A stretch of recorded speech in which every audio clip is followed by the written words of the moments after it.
Oi, gente, boa noite. Sejam muito bem-vindos à nossa live Comunicação pós-pandemia.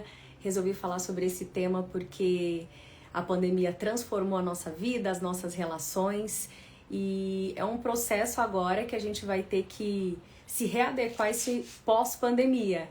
E aí é tão importante a gente falar sobre esse assunto, por isso que eu resolvi falar sobre essa comunicação pós-pandemia e chamei a Maraísa, que é jornalista, minha amiga e escritora de um livro que fala sobre o tema.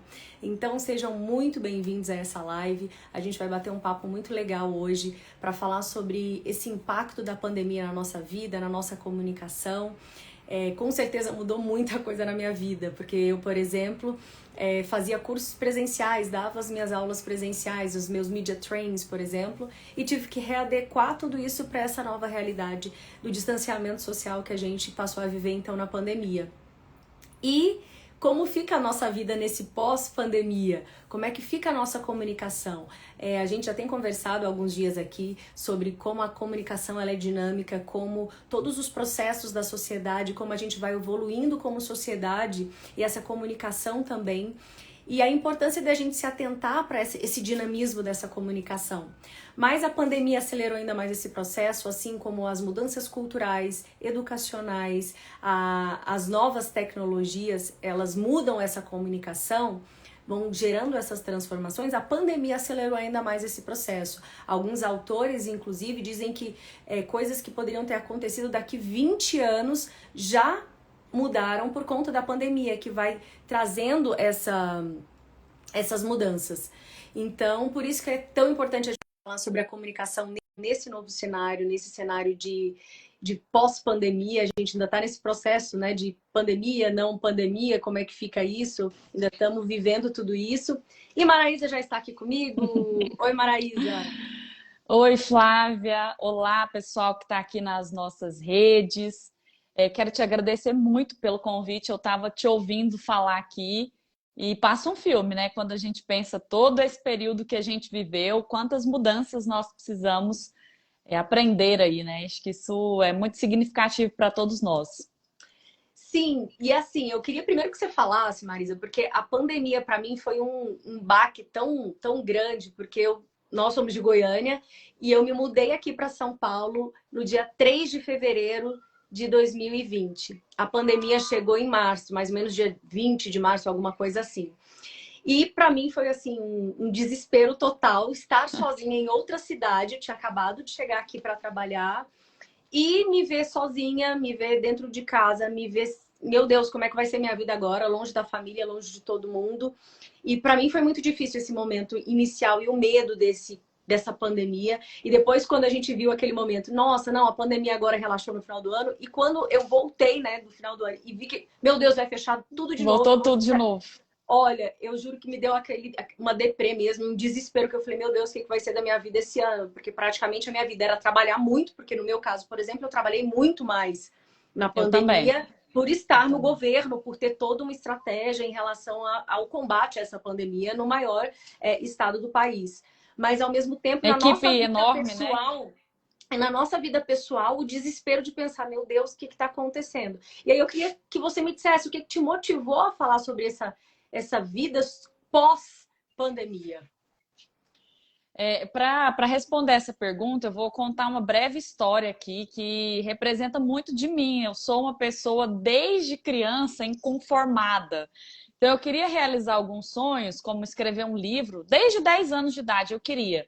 Só que eu não tinha as condições ainda para escrever esse livro. O que que eu fiz? Esperei? Não. Eu fui lá e fiz um manuscrito, né? Contava a história aí de duas personagens, Mara e Isa.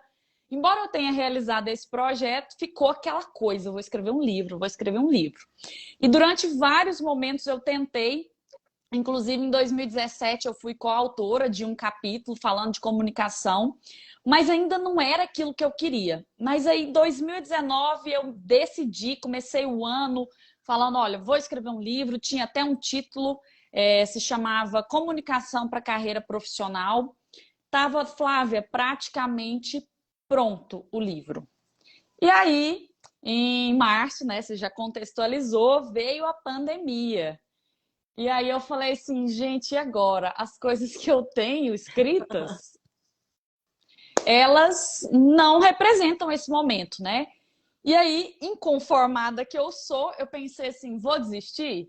Não, as pessoas começaram a me acessar muito. Eu tomei muito café virtual com pessoas que viam a minha movimentação, principalmente nas aulas, que foi onde eu me reinventei mais rapidamente, e me perguntando como que vai ser, e me enchendo de perguntas, e eu falei, putz, esse medo, essa ansiedade que você teve, que eu tive também, isso é uma oportunidade. E aí eu me vi assim realmente forçada a pegar tudo que eu tinha, tudo não, 90% do que eu tinha, guardar e começar de novo a partir aí de 10%. Então, essa foi a motivação. Eu percebi que tinha chegado realmente a hora, e essa inconformidade minha é sempre buscando aprender, sempre fazendo algo, enfim, né? Aprender como fazer um livro quando eu era pequena, escrevia à mão, desenhava, e agora, na fase adulta,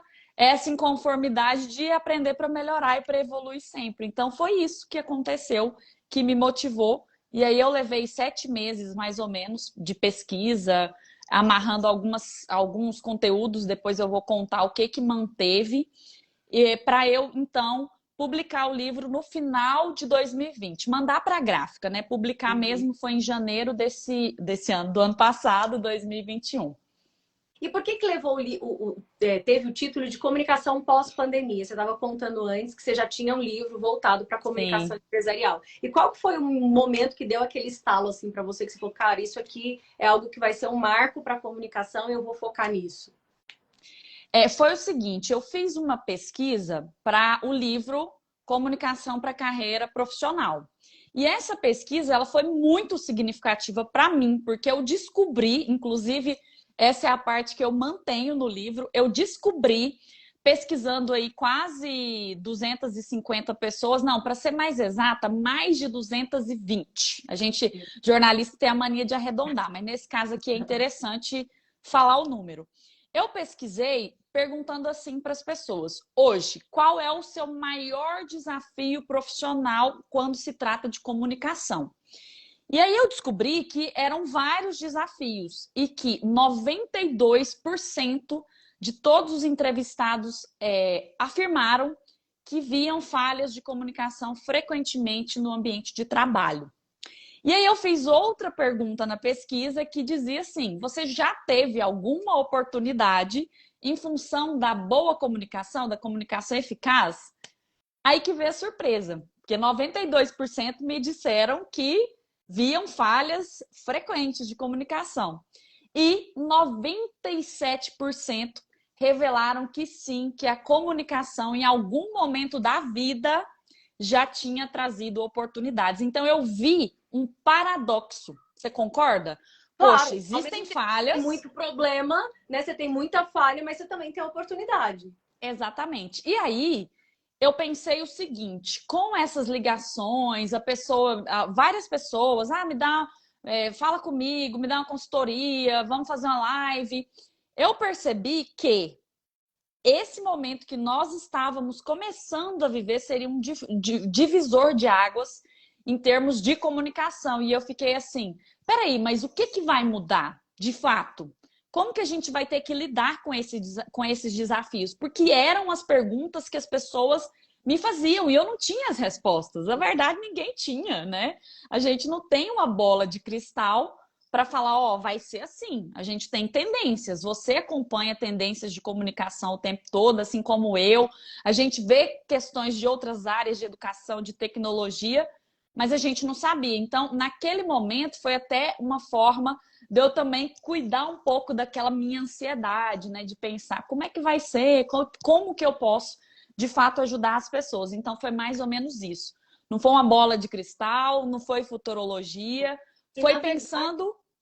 E na verdade, até, Maraísa, a gente está falando, eu tenho falado esses dias aqui nas minhas redes sobre como a comunicação é dinâmica. Vamos pensar, né? Antigamente a gente tinha a gente estava até falando, gente, alguém usou bip. Eu lembro quando meu pai pegou aquele super tijolão. E que algumas estruturas, né? A gente muda como na educação, na cultura, a gente vê a sociedade evoluindo, nós somos seres muito mais sociáveis e comunicativos que antes. E aí, conforme a gente vai estudando, vai se aprimorando, a gente vai trazendo esse novo conhecimento. Mas que alguns marcos na história, eles aceleram esse processo. E a pandemia é um desses. Então, assim, a gente teve que se reinventar ainda mais e de uma maneira muito rápida, mesmo no meio do caos. Eu falo até mesmo por mim, né? Nos meus cursos, por exemplo, eu tinha uma agenda presencial e aí eu cancelei todos e fiquei pensando, o que que eu vou fazer agora? Eu não vou dar nenhum curso, não vou dar nenhuma palestra, eu vou ficar aqui parada. E eu lembro que aí alguns amigos, ai, Flávia, vamos fazer isso, agora que as pessoas estão no online, tá bombando.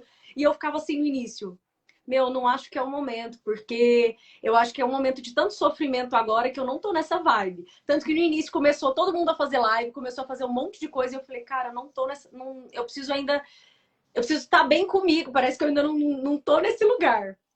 E depois uma outra amiga me chamou pra gente começar a fazer um trabalho juntos, e eu vi que tinha essa oportunidade, mas não foi no sentido. Eu vi que algumas pessoas aproveitaram o momento bem ali no início, mas ali no início eu não conseguia ver aproveitar o momento, sabe? Parece que eu tava me sentindo Sim. como se estivesse roubando outro. Eu falava, gente, aqui a gente tá Uhum. num momento, sei lá, de se encaixar, tava meio confuso, né? Mas eu consegui adaptar tudo isso e hoje é engraçado, que eu acho que funciona muito mais. Eu acho que a maneira como eu adequei meu curso, por exemplo, ficou muito melhor do que no presencial. E aí é onde eu acho que é a oportunidade também da gente amadurecer e se reinventar.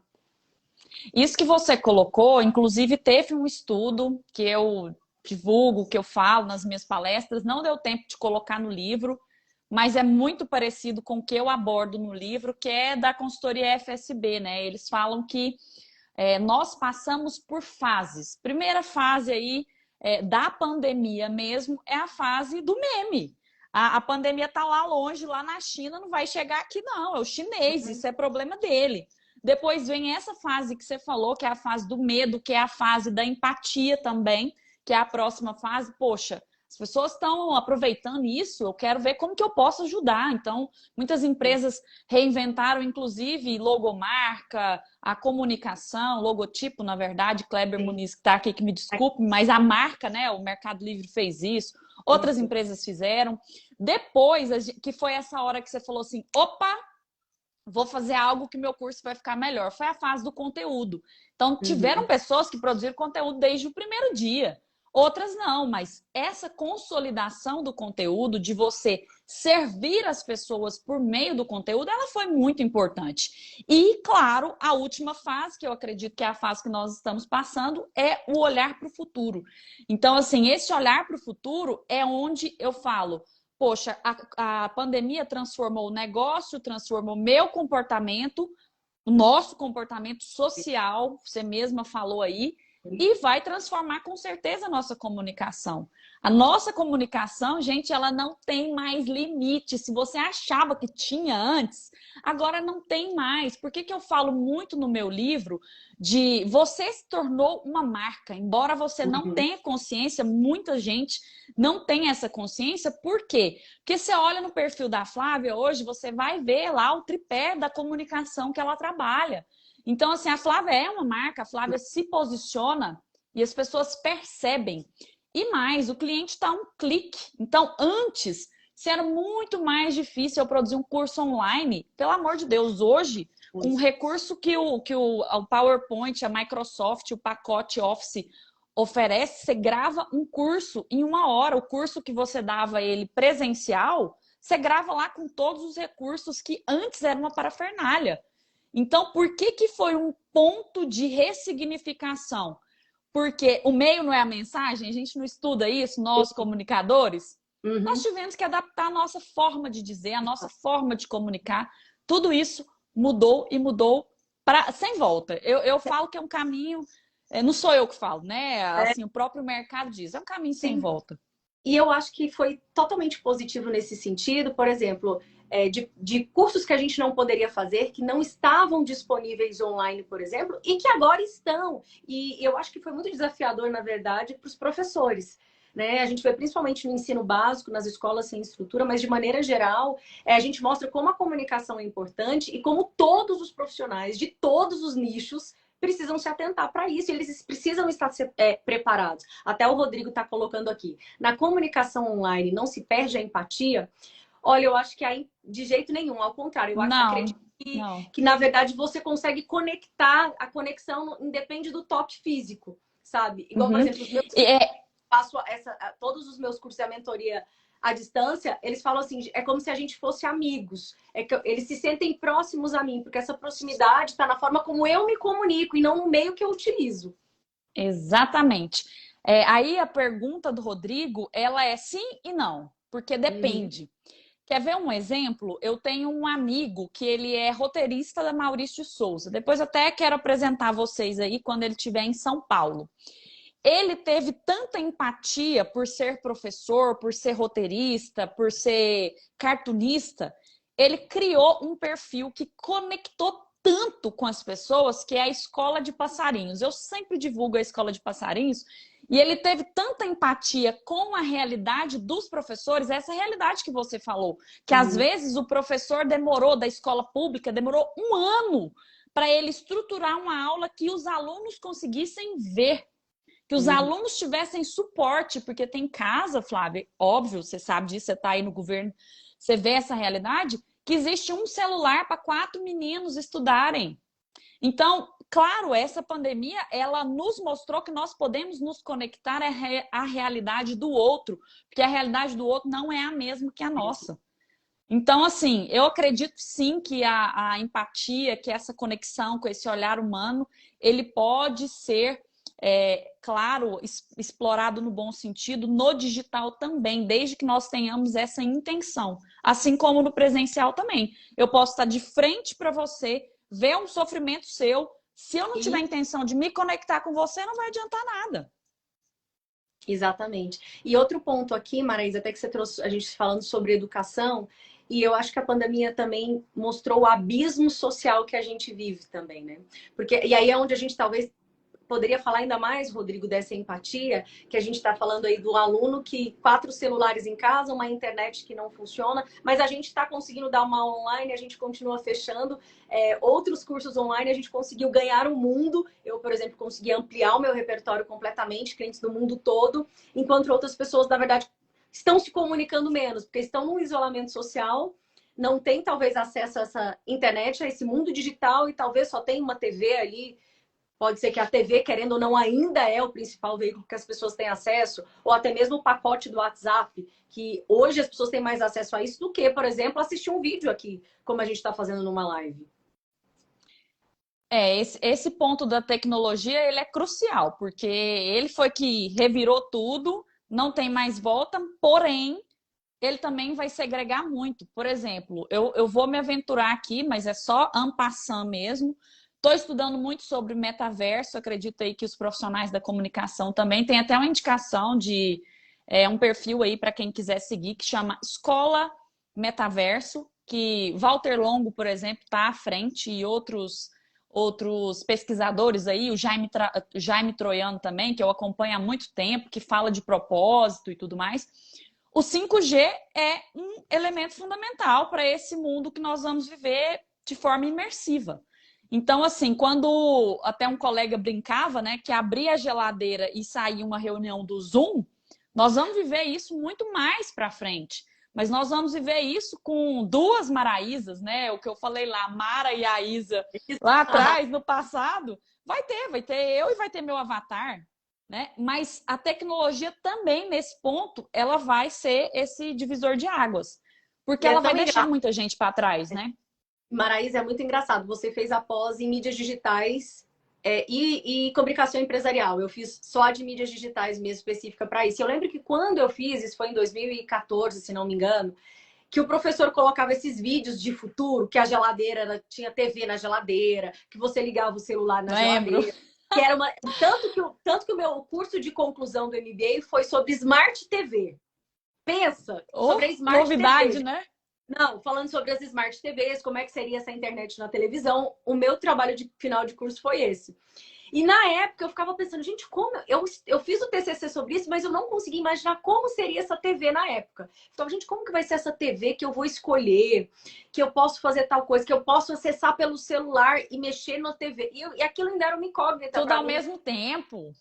Isso. E eu fiz toda aquela teoria, estudei sobre o assunto, mas eu ainda não conseguia pensar de forma como seria na vida real. E eu lembro que ele passou um vídeo mostrando a pessoa, ele falava assim, ligue a luz, aí ligava a luz, falava, ligue a TV. E eu falo assim, aí eu fui pra casa da minha irmã esses dias, na casa da minha mãe, e ela tava lá com a Alexa. E, Alexa, faça isso, faça aquilo, ligue a música, deixa a luz azul, deixa a luz não sei o quê. E na nossa vida hoje, a gente tem várias plataformas de vídeo que a gente tá lá e a gente tem um mundo na nossa mão. E aquilo para mim, tipo, alguns anos atrás era algo de outro mundo. E aí a gente falar nesse pós-pandemia daqui para frente também, pensando, nossa, como vai ser nesse futuro, como você está trazendo aí, ao mesmo tempo dá um medo. Quando fala do metaverso, eu fico, meu Deus, como vai ser? Mas isso vai vindo de uma forma tão natural na nossa vida que quando a gente vê, a gente já está envolvido nisso. Esse é o ponto, porque as pessoas me perguntam assim, Maraísa, como vai ser a comunicação do futuro? Eu não sou futuróloga, tá? Eu estudo tendência, eu leio, eu sigo pessoas, mas o que eu posso dizer sobre o futuro é exatamente isso que você está trazendo. O futuro, ele vai nos dando pistas. Você quer ver um exemplo?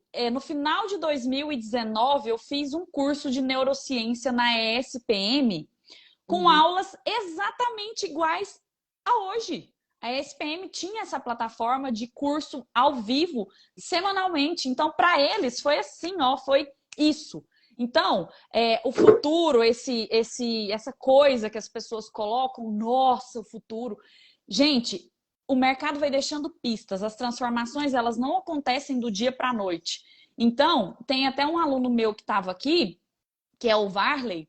Eu dava aula lá numa instituição de ensino, numa faculdade, falando sobre tecnologia na educação. Sabe o que eu levava para a sala de aula? Sabe aquele óculos de realidade aumentada? Sim. Eu levava isso para a sala de aula. Gente, o Google tem essa tecnologia nos vídeos há tanto tempo. As pessoas falavam assim, professora, esse óculosinho aqui é para quê, então? É para você pegar um dispositivo, conectar, apertar lá, porque o vídeo ia sair nessa realidade aumentada, né? Aqui, ele tá aqui, ó. O Arley tá aqui, ó, na Uni Goiás, ele tá aqui falando. Então, eu levei para a sala de aula. Isso foi, me lembra aí a data, 2018. Eu lembro das suas aulas, tá vendo? Então, assim, a gente já usava a gamificação. A gamificação também não é só tecnologia, a gente já usava isso. Ele tá falando aqui que nunca esqueceu.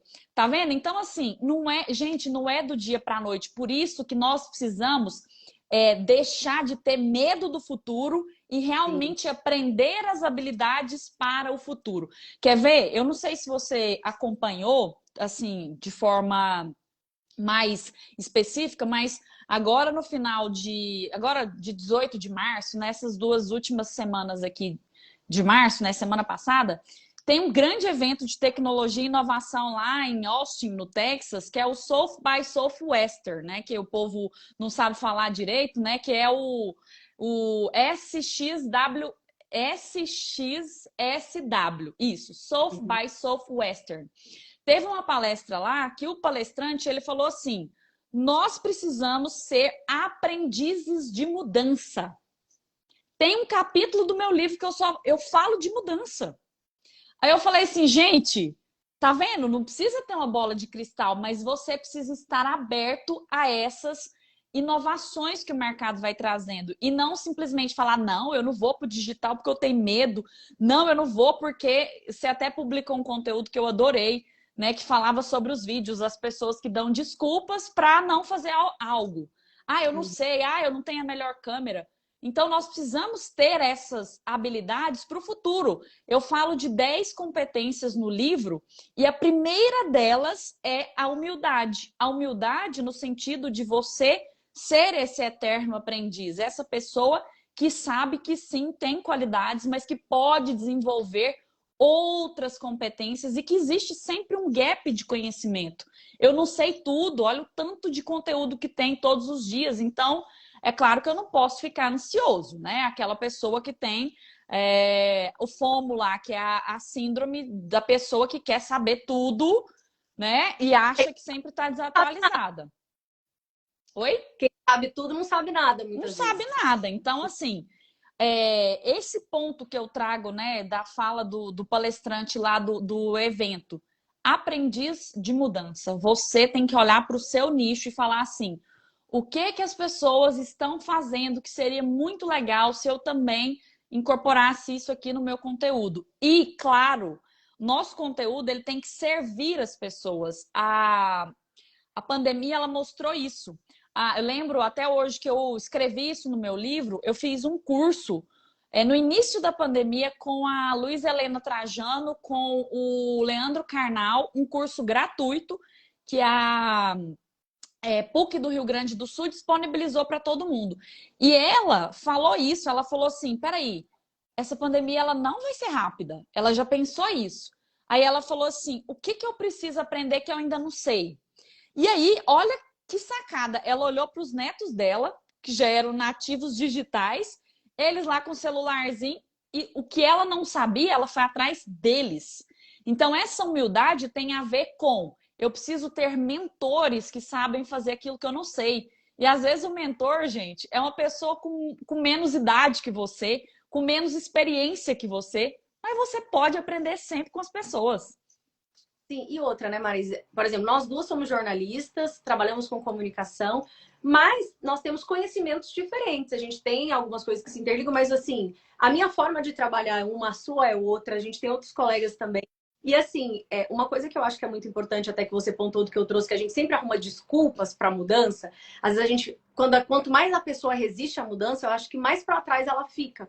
Isso em todos os sentidos, até na nossa vida pessoal. Quando a gente não pensa, poxa, eu preciso melhorar, eu preciso ser alguém melhor, eu preciso buscar ser um ser humano, uma pessoa melhor. Porque eu só acredito que somos bons profissionais quando somos pessoas. Somos boas pessoas, vamos dizer assim, nesse sentido, que buscamos o autoconhecimento e aperfeiçoamento como ser humano. E aí, a gente precisa estruturar tudo isso de uma maneira que a gente alcance as pessoas, mas que a gente também esteja no nosso propósito e que a gente evolua. E se a gente. Eu sou super perfeccionista, eu sou muito. Quem sabe de Enneagrama, eu sou tipo 1 no Enneagrama, raiz. Ah, eu também sou! Meu Deus. É muito sofrido. Só que eu desapeguei muito, muito, muito, muito, muito, muito, Não, muito. Eu tive. hoje eu sou muito menos, porque eu li o livro da Brené Brown, quem não leu A Coragem de Ser, Oh, leia, que foi assim. E maravilhoso. terapia, né? Mas hoje eu me Claro. permito, eu até brinco com as pessoas assim, os meus clientes às vezes falam muito, mas eu faço 1000 stories e não gravo porque não ficou bom. Gravo um vídeo, não sei o quê. Eu falo, gente, tem dia que eu gravo, ficou uma merda, e eu falo, vou postar porque eu tenho que pôr minha Mesmo alma no assim, lugar. E não é todo dia que tá maravilhoso, e eu não tenho que ser é. maravilhosa sempre. E eu falo, eu também erro. Tem dia que eu também acho que não tá legal, tem dia que eu acho que foi sensacional, porque nós somos humanos e a gente quer estar perfeito e pronto para poder começar alguma coisa. Eu lembro, por exemplo, quando eu fui começar de fato a vir para o digital, falar, gente, é isso que eu quero, esse é meu propósito, eu quero impactar outras pessoas. E eu ficava assim, mas o que os meus colegas vão pensar de mim? Porque a gente não pensa no Quem cliente, nunca? pensa Quem no nunca? Ares. Quem E eu nunca, né? ficava assim, mas fulano, que é meu amigo aqui, que é o repórter também, que é não sei o quê, ele é muito melhor do que eu. Aí eu vou falar, gente, mas a Maraísa que escreveu um livro, que ela era professora, meu Deus, o que ela vai pensar do que eu tô falando? Né? E aí eu vejo que muitos dos meus clientes ficam nessa também. Eu não vou fazer porque Uhum, as pessoas vão uhum. pensar. E aí hoje eu penso o seguinte: primeiro, nós temos conteúdos que se completam. Eu aprendo muito com você. Sei que você Eu também, como também você com você. aprende alguma coisa, e isso é o que nos faz únicos. Né? Cada pessoa Exatamente. gosta mais, tem a sua maneira de se expressar, e quando a gente fica. E eu acredito que nesse pós-pandemia é muito isso, assim, também. Da gente se ressignificar como ser humano Uhum. e se ressignificar nesse sentido de qual o meu propósito e como eu posso auxiliar outras pessoas, mais do que pensar o que vão pensar de mim. Porque eu acho que a pandemia, eu acho que a gente ficou tão assim, gente, desde que pensam que aquela música, desde que pensem, que Que falem, deixa que digam falar, que porque exatamente. É isso que você trouxe sobre o propósito. Eu venho estudando propósito desde 2013. Foi a primeira oportunidade que eu tive de falar desse assunto dentro da comunicação e do marketing. Inclusive, um livro, né, que tem o prefácio aí do Jaime Troiano, que ele estuda, né, esse assunto faz muito tempo. E por que que o propósito faz tanto sentido? O Philip Kotler, no livro Marketing 3.0, ele falou assim: existe um gap na sociedade que o poder público não vai preencher e que as empresas cada vez mais têm o papel de ocupar esse gap. Então, o marketing 3.0, ele falava do ser humano como centro das ações de comunicação. Então, nós estamos vivendo hoje o marketing 5.0, em que o digital, ele é aí, claro, a última camada, mas desde o marketing 3.0, o ser humano está no centro, o 4.0 também, e agora no 5, essas transformações todas que nós estamos vivendo. Por que o propósito tem tanto sentido? Porque nós precisamos servir as pessoas. De nada adianta o conteúdo que eu vou postar. Imagina, só foto minha, selfie, selfie. Gente, com a pandemia a gente viu, nós estávamos imersos nas plataformas e a gente entendeu que esse tipo de conteúdo é muito chato. Que a gente usava o Instagram não só para ver a vida das pessoas, mas para se informar, para estudar, para adquirir conhecimento. Então, por que esse propósito é parte do seu posicionamento? Eu entro lá no seu Instagram e eu sei que você ajuda as pessoas por meio dessas 3 estratégias que você colocou. Eu agora estou me reposicionando em relação à comunicação para líderes, porque eu sempre fiz isso. As empresas buscam muito isso para mim e eu estou compartilhando cada vez mais o meu conhecimento nessas áreas. Porque eu tenho pessoas que me pedem, Maraísa, aquele conteúdo que você trouxe, traz para mim e tal, enfim. Então, falar de propósito pode parecer algo já cansativo, não acho que é, porque ninguém vem para o mundo só para passear. A gente não veio só para ser bonito, para ser... Entende? Então, nós precisamos servir o outro. As empresas fizeram isso, as que fizeram e fizeram bem, elas se destacaram com toda certeza. A gente tem cases e cases, eu até trato isso no meu livro também. Os líderes que souberam orientar as pessoas em relação a uma direção foram os líderes extraordinários. Eu que convivo muito com empresário, nas consultorias, com CEOs, eu separei o joio do trigo. Eu falei assim, essa pessoa eu não quero seguir, eu não quero trabalhar. E essa outra pessoa eu quero estar junto, independente da crise.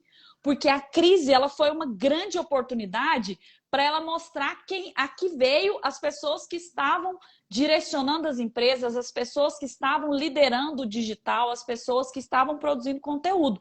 Então foi uma prova de fogo. Se a gente passou pela pandemia, agora é seguir em frente com o que nós aprendemos e ter um planejamento estruturado. Eu falo muito isso. É muito importante você saber qual que é o seu território, qual que é a sua linha editorial. Para quem não sabe o que é linha editorial, é aquilo que eu comunico e junto com aquilo que as pessoas querem. O território, a linha editorial é isso que se encontra. Porque você imagina, Flávio, se você só fala o que as pessoas querem e você não vende o seu conteúdo. Como é que você vai viver? Então, eu tenho que ter aquela parte que eu quero falar e a parte que as pessoas querem o meu conteúdo. Esse é o relacionamento na rede. Na rede, na venda, né? Em todo lugar. E eu falo muito sobre ser conhecido e ser reconhecido. O que você que está aqui no digital, o que você pensando na sua comunicação, na sua vida, o que você quer? Você quer ser conhecido, ter milhões de seguidores ou você quer ser uma autoridade? E a gente falando sobre pandemia, eu sempre gosto de citar o caso da Gabriela Pugliese, né? Que vendia saúde, que vendia o corpo maravilhoso, dizia, nossa, tudo lindo, sou saudável. E assim, eu parei de seguir a Gabriela Pugliese já há um tempo. Eu comecei a seguir quando ela começou a bombar. E aí eu só via que ela viajava, ela abria a janela lá e mostrava o mar maravilhoso que ela tava, com o cara perfeito do lado, e ela toda sarada. E o café da manhã dela, eu pensava, putz, acordo 5 horas da manhã, trabalho em 3 empregos, tem dia que não dá mal tempo para comer, minha vida é muito ruim, caramba. O que eu tô fazendo que minha vida não tem um propósito e eu não tô nesse propósito igual o dela? Parei de seguir. Que propósito é esse, né? Que propósito fácil desse. E aí a gente começa a se comparar. A Gisele tá aqui. A Gisele falou. Mas eu parei de seguir antes dessa crise, porque eu já vi que tinha alguma coisa que não fazia sentido. Porque eu pensei, cara, peraí, o que ela me acrescenta? Eu olho porque ela tá postando, é o que você disse, né? Gente, só postar foto bonita. Ela só posta isso. Ela tem quem cozinha, ela só viaja, ela tá sempre com um corpo maravilhoso. Sábado, domingo, feriado, ela tem ânimo pra malhar. Eu tô cansada pra caramba, eu tenho 3 empregos, não tô me aguentando. E Deus não tem a barriga chapada. Então a gente precisa pensar muito bem nisso, que a gente também o sentimento que a gente causa no outro. Porque eu acho que ela pode, eu sigo várias outras pessoas que são fitness, que postam receitas, mas que me inspiram de uma maneira super positiva e não que eu fico, ai meu Deus, que merda que eu sou.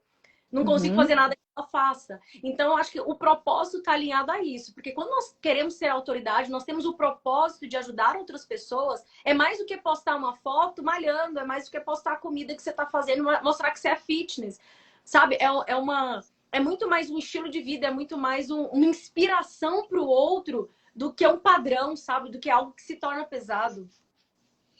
É justamente isso, né? E você também tocou num assunto que é interessante, que é a autenticidade, né? Por que que eu sigo determinada pessoa se tem tantas outras que falam sobre o mesmo assunto? Ah, é a experiência de vida, é o exemplo, é quem essa pessoa é, quem ela quer ser, né? Porque quando a gente vai para o digital, nós estamos, obviamente, compartilhando uma imagem. Eu falo muito disso. Às vezes você vê ali, você falou muito bem, né? Você vê a pessoa perfeita ali, é a imagem que ela quer te mostrar. Mas o que que tem por trás? Por isso que é importante você humanizar o conteúdo, para não distanciar do seu seguidor. Porque essa vulnerabilidade que a Brené Brown fala tanto, que é você se colocar na arena.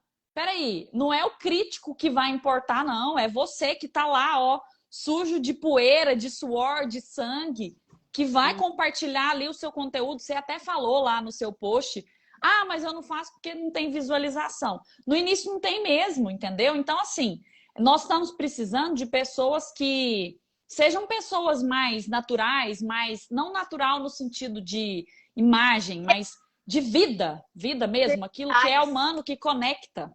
Sim, exatamente. Autenticidade, né? Verdade.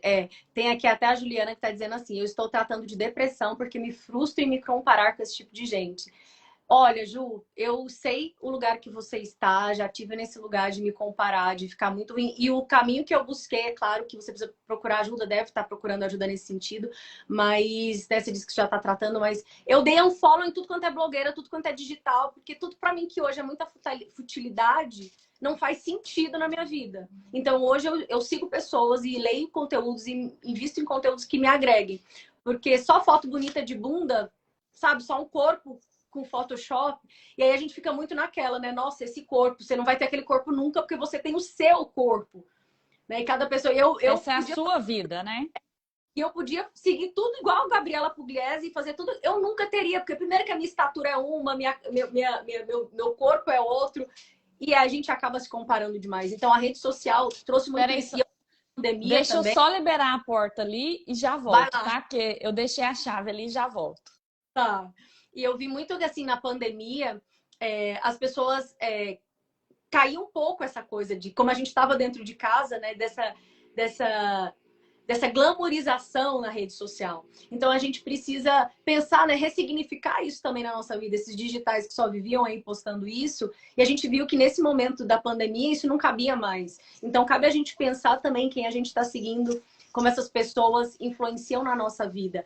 Porque eu acredito que nesse momento de pandemia que houve uma ressignificação, esse pós, até que a Marisa vai concluir pra gente, como ela vê esse pós-pandemia, o que vai mudar, o que vai ficar, como vai ser essa comunicação pra gente, eu entendo que começa um olhar pra gente mesmo. Eu acho que o distanciamento social foi exatamente isso. A gente isolado, mas se relacionando talvez com o nosso seio familiar ali, ou quem esteve sozinho, mas um olhar mais para dentro da gente mesmo. E agora a gente olhando, né? Talvez teve o digital, mas e esse olhar agora para o mundo. Então, eu acredito muito nesse momento que a gente precisa. A gente se adaptou, a gente se reinventou, e eu acho que agora a gente precisa sair desse lugar que a gente vai viver agora de pós-pandemia com o que a gente aprendeu disso para sairmos ser humanos melhores, porque é mais do que pensar como profissional no digital, mas pensar como num amplo, sabe? De forma mais ampla, vamos dizer assim. E essa ressignificação, essa reinvenção, ela vai passar por uma escolha, né? Um filtro. Nós vamos ter que filtrar tanto os relacionamentos, tanto o que a gente lê, o que a gente escolhe seguir. Tudo isso que você colocou, então eu falo muito da importância da curadoria. Eu descobri o que era curadoria lá mais ou menos em 2012, 13, quando eu fui fazer MBA. Eu falava assim, mas o que é isso? Curadoria, gente? Não. peraí, faz uma curadoria de conteúdo aí. Para quem está nos assistindo e que ainda não sabe, é você realmente pensar ali numa mostra de museu, né? Que tem dezenas de artistas, de obras, de quadros, de esculturas. O que que o curador de uma mostra faz? Ele escolhe aquilo que tem sentido dentro do objetivo ali da mostra. Então, o curador é aquela pessoa que filtra, que é criterioso ao ler e ao escolher as informações. Então, nesse pós-pandemia, toma muito cuidado com o que você compartilha, toma muito cuidado com o que você segue, porque a gente já falou de questões de saúde mental aqui, claro, de uma forma assim superficial, daria para chamar um psicólogo para a gente aprofundar e tudo mais, mas essa seleção do que você está aberto a ser impactado, isso é muito importante. E por que que essa curadoria é importante para o profissional de comunicação? Para as pessoas selecionarem o conteúdo desse profissional de comunicação. Quer ver? Eu trouxe um assunto, Flávia, que há umas 2 semanas atrás você deve ter visto, que foi parar em Portugal e a partir disso eu fiz uma live, você estava nessa live, Sim. que foi, eu fiquei prestando atenção ali, eu fiquei muito angustiada com o início da guerra na Ucrânia, eu passei o carnaval muito mal, assim, vendo notícia, meu Deus, o que que esse povo está passando? E aí eu falei assim, pera, esse tipo de liderança que nós temos aqui, Putin, Zelensky, a gente tem nas empresas, a gente tem no dia a dia.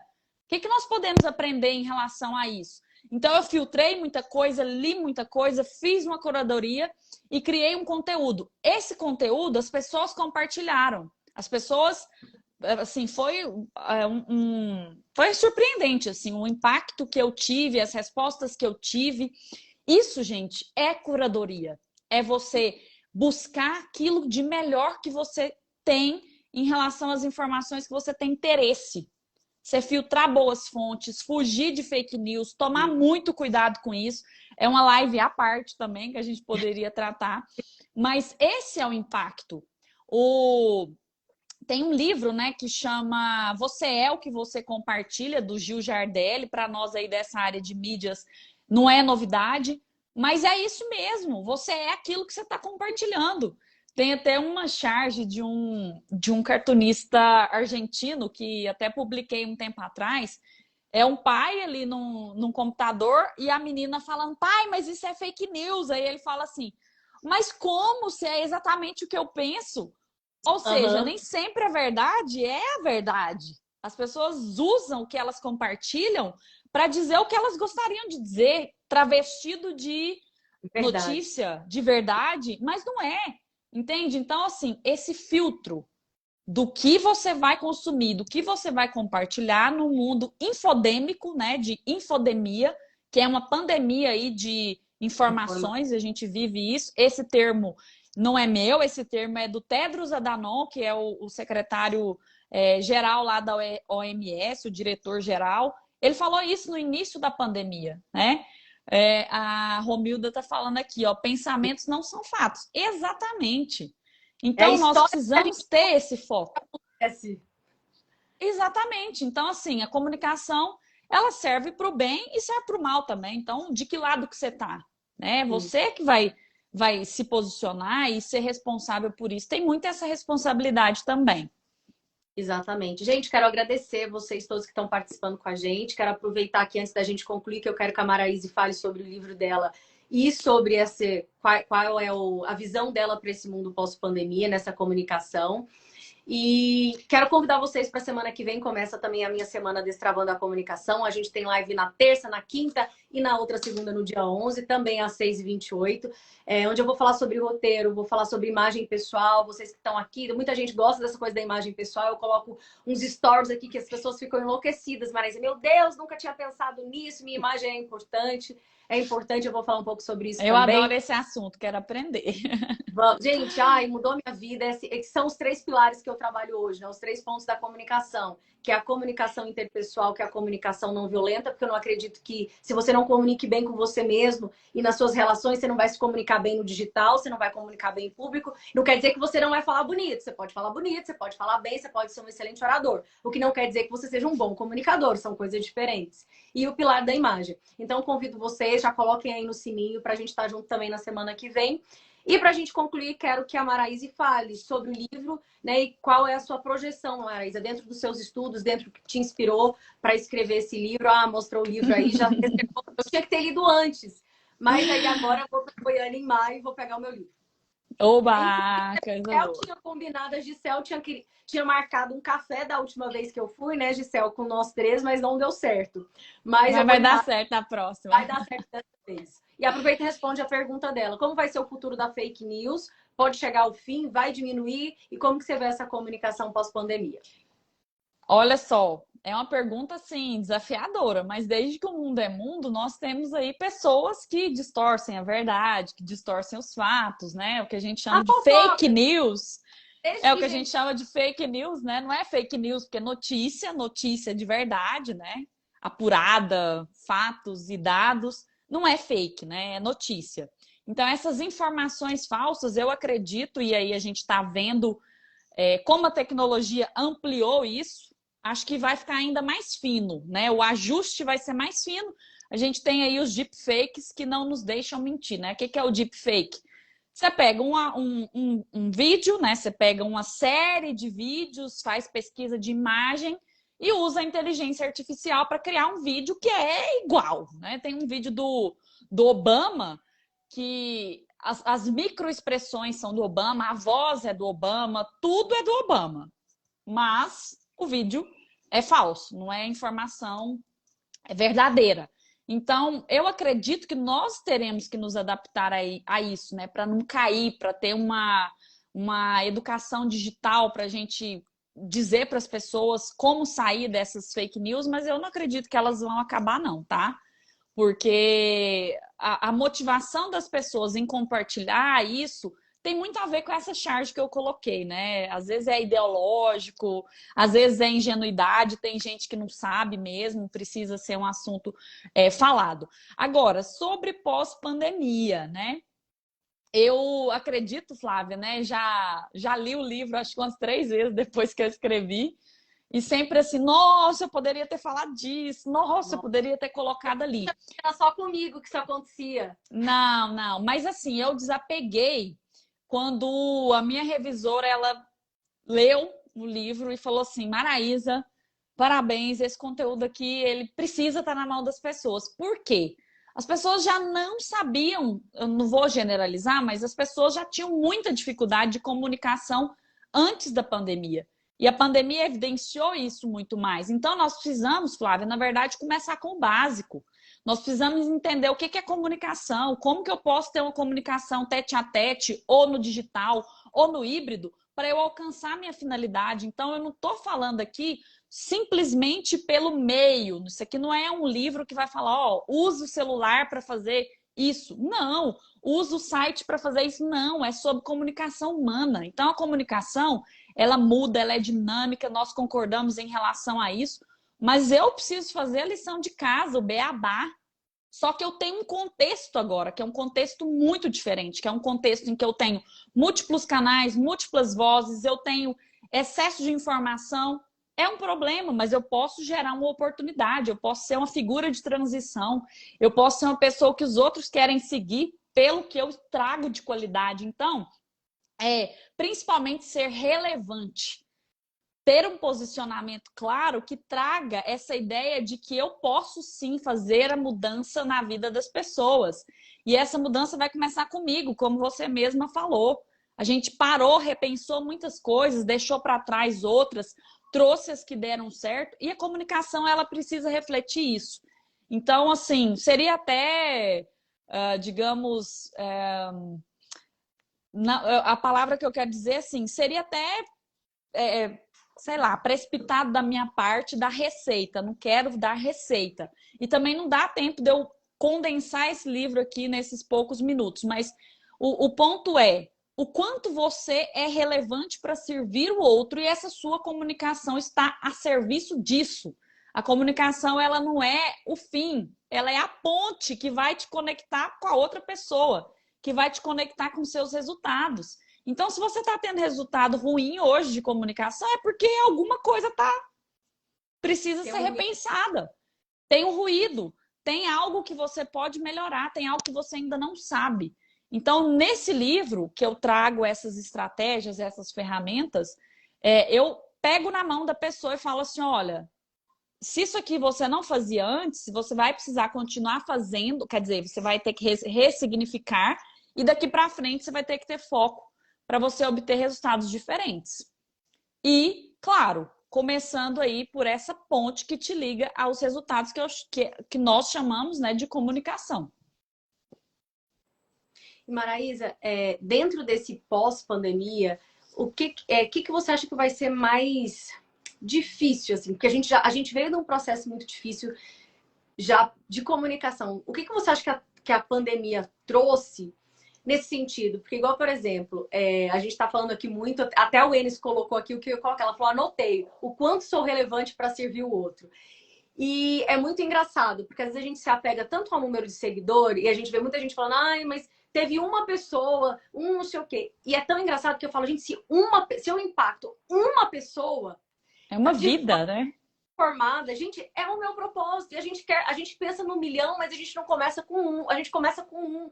E às vezes ali no pessoal, na conexão, quando você vai. E às vezes, por exemplo, quando eu posto um conteúdo e alguém me manda alguma coisa, igual, por exemplo, eu postei sobre o cabelo no domingo, né? No sábado. Que eu falei, gente, eu mudei meu cabelo, eu trouxe um relato meu sobre essa coisa de como eu tinha dificuldade com o cabelo, como o cabelo é um desafio para mim, porque cabelo.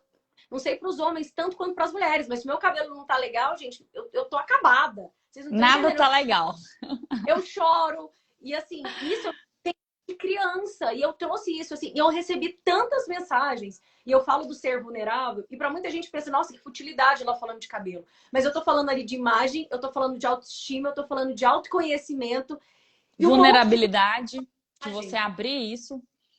Sim, então às vezes é assim, além do ser vulnerável, você pode pensar que às vezes é uma coisa boba que você posta, ou alguma coisa que você fala para alguém na sua comunicação com um cliente ou em qualquer outra situação, num curso que você dá, numa mentoria, sei lá, numa coisa que você está vendendo, que você pode transformar a vida da outra pessoa. Eu acho que nós somos seres que nos comunicamos exatamente porque temos um propósito de usar essa comunicação para que a gente possa influenciar pessoas de maneira positiva. Porque a nossa palavra, a nossa comunicação, ela pode ser tanto muito boa, como a gente pode matar alguém. Então aí a gente precisa pensar nesse pós-pandemia. Eu falo muito isso. Eu até escrevi um livro também, não consegui publicá-lo, mas eu fiz ele no digital. Mas vai! Estava bem no meio da pandemia, mas o meu livro Comunicação Não Violenta, onde eu trago a minha história, eu falo exatamente isso. A nossa comunicação, ela é uma arma. Eu posso cumprir o meu propósito e ser uma bênção na vida das pessoas e ajudá-las e trazer, né, algo novo. Eu posso matar alguém, ferir uma pessoa de tal forma que o Will Smith foi lá e deu um tapa na cara do cara num momento triunfante, onde todo mundo poderia estar falando dele hoje. Sobre a atuação de forma dele. Positiva, né? Ou ele recebeu o Oscar, mas está todo mundo falando da violência. Então, olha como a nossa comunicação ela é tão importante. E para a gente fechar com uma ideia, eu queria que as pessoas pensassem, né? Ressignificar ou ser ressignificado, porque o digital não tem volta mais, a pandemia veio, o desafio é você encontrar essa essência. Eu falo muito com as pessoas que falam assim, Maraísa, mas eu não tenho o que publicar, eu não tenho o que compartilhar, eu não tenho. Se você não quer estar no digital, você em um momento ou outro vai ser forçada a isso, porque é a nossa realidade que nós temos hoje. Só que você tem que levar da sua vida aquilo que faz sentido também no presencial, nas relações com as pessoas. E ter justamente os dois, ter essa sensação de que você é único. Quando eu tiver meu avatar lá no metaverso, eu preciso ser a Maraísa, eu preciso ser autêntica. E a minha comunicação, ela tem que falar sobre isso. Ela tem que ser essa comunicação que as pessoas vão querer me ouvir. Porque o desafio, Flávia, vai ser múltiplas vozes falando ao mesmo tempo. Imaginem uma sala, todo mundo quer falar, todo mundo quer falar. E quem é que vai ser ouvido? Só para a gente fechar mesmo, uma das estratégias que eu trago muito no meu conteúdo e que eu trago no meu livro também, que eu particularmente uso muito, você também usa, eu já vi aqui nas suas postagens, agora mesmo você acabou de fazer isso, sobre a postagem do cabelo, é o storytelling. Que história que você está contando para as pessoas? Oi? gente fez o curso de storytelling juntos com o Fernando Palazzo? Exatamente, 2017, nós fizemos o curso juntas. Então, qual que é a história que você está contando para as pessoas? Você não precisa ter uma arte, você não precisa ter um designer, você não precisa. Você já tem todos os recursos. Você é a sua marca. Então, você vai ser ressignificado ou vai ressignificar. Aí eu pergunto para você, o que mais importa? Você passar por esse momento tendo aprendido, se desenvolvendo, trazendo novas habilidades. Eu falo de 10 no meu livro, 10 habilidades. Entrevistei mais de 10 profissionais, porque em algumas habilidades eu entrevistei 2. Então, eu entrevistei uns 14, 16 profissionais falando do que eles podem contribuir com o outro em relação àquela habilidade que eles têm tão desenvolvida. Por exemplo, a humildade, a flexibilidade, a resiliência. Então, ser esse aprendiz das mudanças que eu citei lá no início é um dos maiores desafios. Você tentar conviver com essas diversas variáveis, que hoje o nosso universo é tão complexo que nós temos muita coisa para lidar. As relações, a tecnologia, a educação, o marketing, a saúde, tudo sendo ressignificado. E qual que é o seu papel nessa engrenagem toda que é complexa? Então, na verdade, é muito mais perguntar, fazer as pessoas refletirem do que dar respostas. E claro, o meu livro ele não tem intenção de ser uma receita, de ser um assunto acabado, não é. Se Deus quiser, quando eu fizer a segunda edição, eu vou querer acrescentar alguma coisa, porque eu também sou inconformada, falei desde o início. Mas foi um momento em que eu pude expressar aquilo que eu venho desenvolvendo, venho trabalhando ao longo de anos aí. Joguei fora, entre aspas, 90%, mas aquilo está na minha essência, né? Aquilo que eu trago isso para as pessoas. Então é isso. Eu te pergunto, como é que vai ser daqui para frente na sua visão também? É isso, gente. Vamos ser ressignificados ou vamos ressignificar? Gostei muito, viu? Muito, muito profundo. Maraísa, muito obrigada. Foi muito bacana a gente ter essa troca, trazer isso. Vou ler o livro. Parabéns pelo seu trabalho, por trazer essa reflexão tão importante para a gente sobre essa comunicação e que a gente possa ter mais trocas, porque é muito importante, gente. Eu acho que esse pós-pandemia também me trouxe isso assim, de estar com pessoas que me acrescentam, de estar com pessoas que podem agregar o seu trabalho. Eu não acredito em competição, eu acredito em propósitos. Eu acho que cada um tem o seu propósito, tem o seu jeito, e é isso que a gente precisa fazer, estar com pessoas que podem agregar ao nosso propósito, que é o que a gente está falando aqui o tempo todo. Então, muito obrigada, foi incrível. Espero que a gente possa estar juntas mais vezes. Eu também espero e vamos co-criar, porque essa cocriação ela não tem mais volta também. As pessoas elas precisam se ajudar nesse momento de desafio para todo mundo. Então, fiquem bem e contem comigo. Tá, obrigada, gente. Estou esperando vocês na próxima terça-feira para a gente falar aqui na semana Destravando a Nossa Comunicação. A gente vai falar sobre roteiro, sobre imagem pessoal, sobre gravação de vídeos. Vai ser uma semana com muitas dicas. Quem já fez um treinamento comigo, algum curso, sabe como é que eu sou muito prática. Então, se você quiser desenvolver a sua comunicação, a gente falou aqui com a Maraísa tanto sobre esse pós-pandemia, como a gente precisa, né, pensar se a gente vai se adaptar, se a gente vai ressignificar ou ser ressignificado. Então, já entra nessa onda, vem comigo nessa semana para a gente melhorar a nossa comunicação. Obrigada a todo mundo por estar aqui com a gente. Obrigada, Maraísa. E até semana que vem, pessoal. Até mais. Tchau, tchau.